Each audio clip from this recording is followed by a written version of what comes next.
Ito ay rated SPG, striktong patnubay at gabay ng magulang ang kailangan.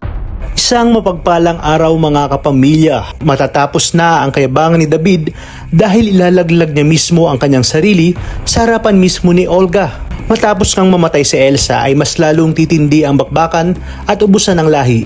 Habang nakatutok ang baril ni David kay Facundo ay sasabihin ni Bettina na wala umanong utang na loob itong si David dahil matapos nang ibigay dito ang ilan sa kanilang mga negosyo at ari-arian ay papatayin lamang sila nito. Mabubulaga ang lahat sa biglaang pagdating ni Tanggol, lalong magagalit si Facundo nang makita niyang buhay pa si Tanggol. Kaya naman tinawag niyang traidor itong si Madonna na wala na umanong pinagkaiba kay Marcelo. Lalabas naman bigla si Marcelo dahil pilit din itong tatakas. Gigil na gigil si Ramon nang makita si Marcelo at gaya ng ipinangako niya kay Olga, siya mismo ang magdadala kay Olga ng gutay-gutay na katawan ni Marcelo. Pero bago ito ay may isisiwalat sana si Marcelo kay Olga upang sabihin na si Pablo Caballero ang siyang pumaslang sa kanilang anak na si Bubbles. Ngunit hindi ito matutuloy dahil kaagad nga siyang susunggaban ni Ramon.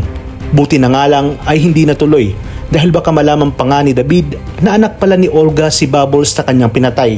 Dito si David ay magpapasiklab at magpapakitang gilas. Sasabihin niya kay Bettina sa harapan mismo ni Ramon kung saan nakikinig nga rin si Olga na lahat ng binigay sa kanya ni Bettina ay may kapalit.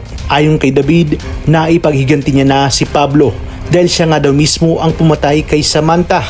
Sumabat naman si Facundo na hindi si Samantha ang pumatay kay Pablo kundi si Tanggol umano na siyang ikinagulat ni Ramon. Magkakabulgara na at mabubuko na nga itong si David.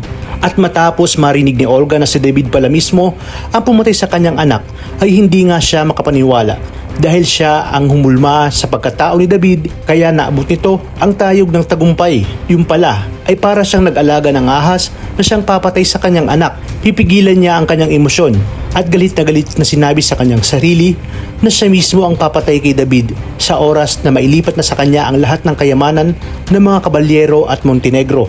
Dagdag pa nga niya na dapat talagang pinatay niya na si Marites dahil ang dalawang anak nitong sina Tanggol at David ang siyang pumatay sa kanyang anak na si Greg at Bubbles.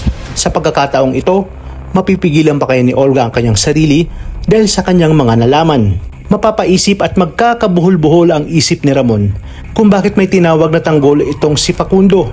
Ito na kaya ang magiging hudyat para hindi niya muna tuluyang tapusin ang mga Caballero.